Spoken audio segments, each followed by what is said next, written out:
What are options? What does it mean to buy an option? What does it mean to sell an option? Are they risky? How much money do I need to trade options? This video will be breaking down the basics of options for beginners. I'll be answering what are options? How do I read an options table? Who determines the price? Who determines the dates? How do I make money with options? And lastly, anything else I should know. Thumbs up and subscribe for the short intro. First item, what are options? An option is a contract that gives the buyer the right to buy or sell shares at a certain price and a certain date. Keep in mind, these are called options for a reason. You, as the investor, you have the right but not the obligation to buy or sell. Every contract, every option is 100 shares and 100 shares only. There are some things called mini options, mini contracts, but 99% of the time, when you talk about or someone talks about buying an option, they're referring to 100 shares. Why 100 shares? Why not 99? Why not 101? Why can't I buy a contract or an option for any amount of shares I want? It's the same reason why eggs are sold in cartons of 12. It's always been that way, and the answer doesn't really matter anymore. It is what it is. The option is 100 shares. There are two types of options, a call option and a put option. A call option is the right to buy shares at a certain price. A put option is the right to force someone to buy the shares off of you at a certain price. How do I read an options table? Here's where I need to introduce some finance terms, some jargon. We're going to learn about the term exercise and strike price. An option gives you the right to buy or sell 100 shares. When you exercise those options, when you exercise that right, it means you're going to buy or sell those 100 shares right now. Strike price is the fixed price at which an option holder must buy or sell the shares at. I'm saying the word must. An option is a contract to buy or sell shares at a fixed price and a fixed date. If you purchase an option to buy Apple at 400, that's the price you must purchase it at. If you exercise, you can't renegotiate. That is the strike price you must purchase Apple for. Here's the crazy part. An option is 100 shares, right? And if you have a contract to buy Apple at 400, that means you need $40,000, which is 400 per share times 100 shares. Let's get a little crazier. Google is currently at 1,500. If you buy a call option for Google, that means you need $150,000, which is $1,500 per share times 100 shares. If you want to see option prices and option charts, I use barchart.com, which is where these next snippets came from. Using Twitter as an example, this is how you read an options table. You have to choose the date at which the option expires, and you have to choose the price. Twitter is currently at $35, as you can see here. I've selected August 21st, 2020, which is 1 month away.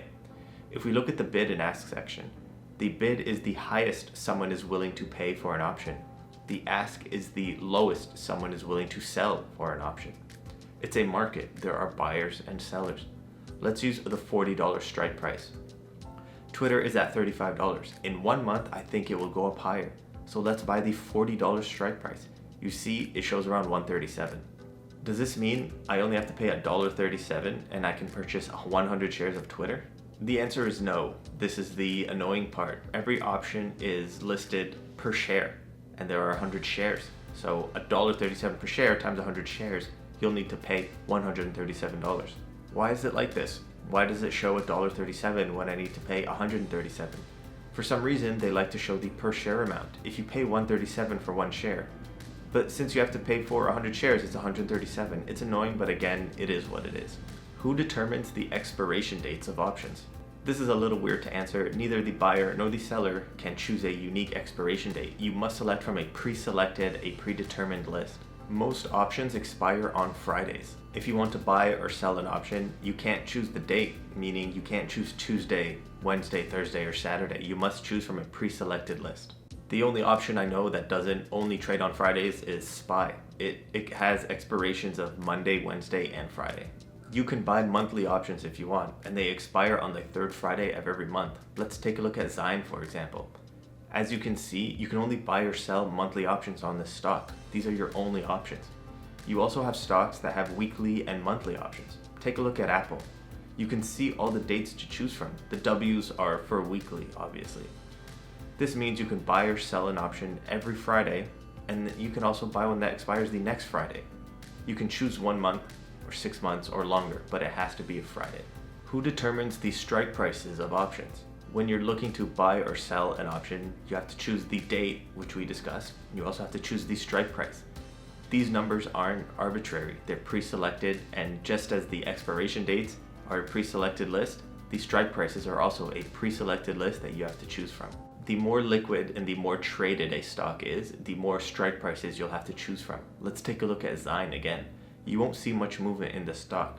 That also means you don't have much to choose from. It moves in $2.50 increments. Twitter is much more liquid and traded. You see it has $1 increments. You have much more options to choose from, more strike prices. So to answer this in short, neither the buyer nor the seller can choose an arbitrary strike price. They're pre-selected for you from a list, and you have to choose which one to buy or sell from that list.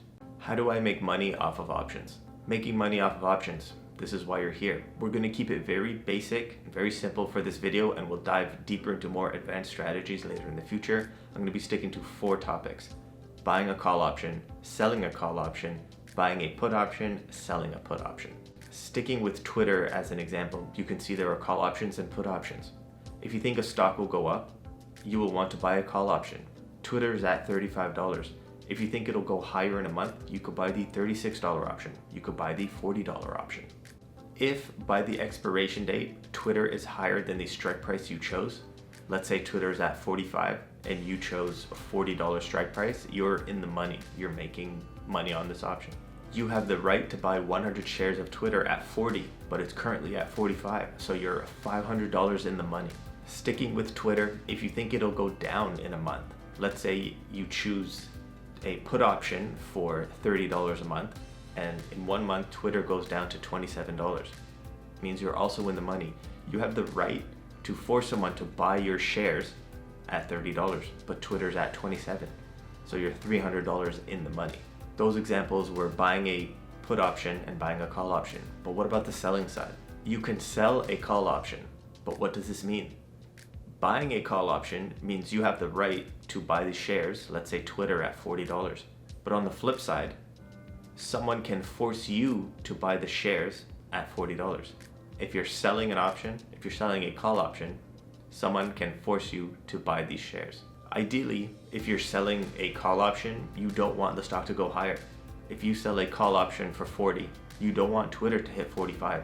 That means you're $500 in the hole. Lastly, you can sell a put option. In my previous example, if you're buying a put option, you're forcing someone to buy the shares off of you at a determined price.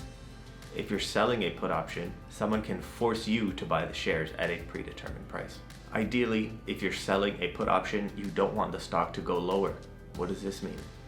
If you sell a put option for Twitter at $30 and it hits $27, that means you're forced to buy Twitter at $30 off of someone. You're $300 in the hole. Twitter's worth $27, but you're forced to pay $30 for it. There are way more nuanced and more detailed ways to make money and even lose money off of options, but I'm going to keep it very basic, very short for this video. What are the risks with options? If you're buying an option, buying a call option, buying a put option, you're basically betting that it will hit your certain price at that time. But you're paying a premium for it. What if Twitter, you want it to go to 45? What if it never hits there? You've paid that premium, you've paid that, let's say $137, $137. It never hit that. You're basically losing that money. If you do think Twitter will hit 45 in a month, it doesn't happen, you lose 137. You think it'll happen in the next month, that's another 137.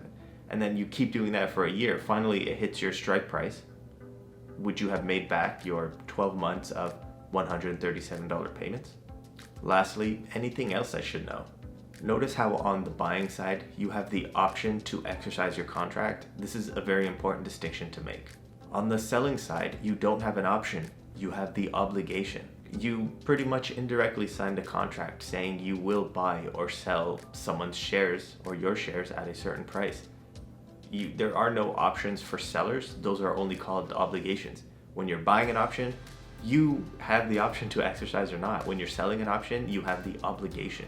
Option traders are going to hate this example. Buying options seems like you're gambling, whereas when you're selling, it seems like you're the casino. But what do I mean by this? Back to my previous example, if you're buying an option, you think Twitter will go up to $40 by August 21st, It might not. It's the same way you're betting on 000 at the roulette table. It might hit, but not when you want it to. If Twitter is $39 by August 21st, you're out of the money. You lost the amount you paid for that option. Your option expires worthless. You would never exercise that option. Your option is to buy Twitter at 40, but it's currently at 39. If you wanted 100 shares of Twitter, you would just go to the free market and pay $39 instead. Similarly, on the flip side, on the put option side, if you have a contract to sell, if you buy a put option to sell Twitter at $30 by August 21st, if it's $31, your option is worthless. You have a contract to force someone to buy your shares at $30, but why would you do that when it's $31 on the free market? You can sell your 100 shares for $31 instead of $30. That's all for this introduction video for options. I'll be sticking with options for the next 3 to 4 weeks. My next 2 videos will be related to call options and how to determine option prices. I will be releasing a weekly or bi-weekly video of my live trades, showing you how I make passive income using intermediate strategies on options. See you then.